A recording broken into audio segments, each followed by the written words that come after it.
Hello and welcome to 6 Minute English. I'm Alice. And I'm Neil. Hello. Hello, Neil. Now, what do you know about Robin Hood? Okay. Well, he wore green tights. Yes, he did. He was good at archery. Mm-hmm.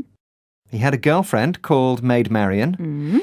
Mm-hmm. He was English, although sometimes he has an American accent in Hollywood films. Yes. There was a great Disney cartoon series using animal characters. Robin and Maid Marian were foxes. Anything else? What about being an outlaw or criminal? Heroically fighting against injustice and corruption. Oh, yeah, there's all that stuff as well. Robbing the rich and giving to the poor. Yes, yeah. He lived in Sherwood Forest with a band of merry men. Well, yes, he did. Okay, it sounds like you've watched a lot of TV and film versions, but haven't read the literature. Oh, come on, Alice. Have you read the literature? Yes, I have. I studied English at university, and one of my specialist subjects was medieval literature. The Middle Ages or medieval period lasted in Europe from the 5th to the 15th century. I see, and I'm guessing that Robin Hood is the subject of today's show. Absolutely, you're right. So here's a question for you, Neil. When do we find the first reference to Robin Hood in English literature?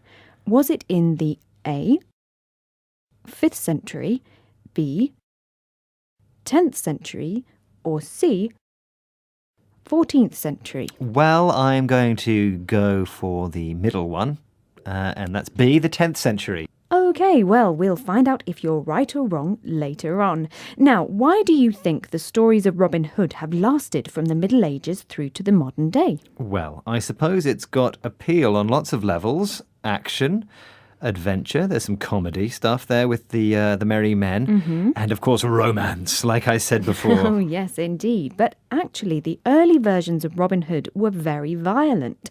Let's listen to Professor Thomas Hahn talk about one of the ballads called The Monk. The Monk is, I think, for most modern audiences who've either seen movies or read children's stories or whatever, quite disturbing in terms of its levels of violence. In terms of trying to make some comparisons with popular culture, I mean, it seems to me that it's really at the level of The Sopranos in terms of things like dismembered bodies and actual violence and assassinations. What's a ballad, Alice? Well, it's a song or poem that tells a story.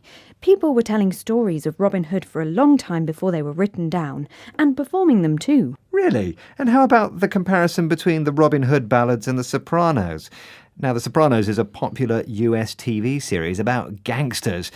Maybe I should get The Monk on audiobook. What do you think? Yes, I don't think you'd find it disturbing. Disturbing means making you feel upset or shocked. Assassinations are the murder of important people, often for political reasons, and dismembered bodies are bodies that have been cut or torn to pieces. Right. It sounds like medieval entertainment for guys, like martial arts movies these days. Well, yes, you may be right. Now, do you remember you mentioned Maid Marian at the start of the show? I do. Well, actually, in the early ballads, there is no Maid Marian. She appears in later versions along with other characters we know well today, but Robin is always a trickster and a man with a bow in a wood. A trickster is someone who deceives or cheats people. That's impressive, Alice. You certainly know your medieval ballads. Yes, I do. So, what's appealing about this man with a bow? Let's listen to Professor Hahn again. What he represents, I think, is a kind of strong and forceful masculinity that operates on its own terms and for its own interests. And that's, I think, what we admire in those stories.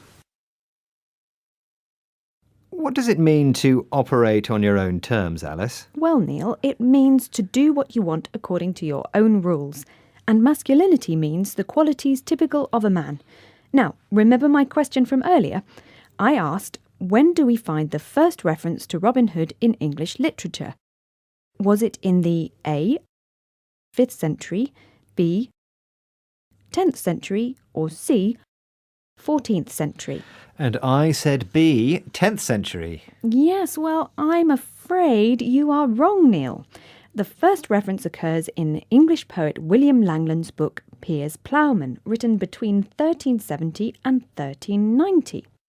Sloth, the lazy priest, says, I cannot parfit lead my paternoster at the priest it singeth, but I can rhymes of Robin Hood and Randolph Earl of Chester.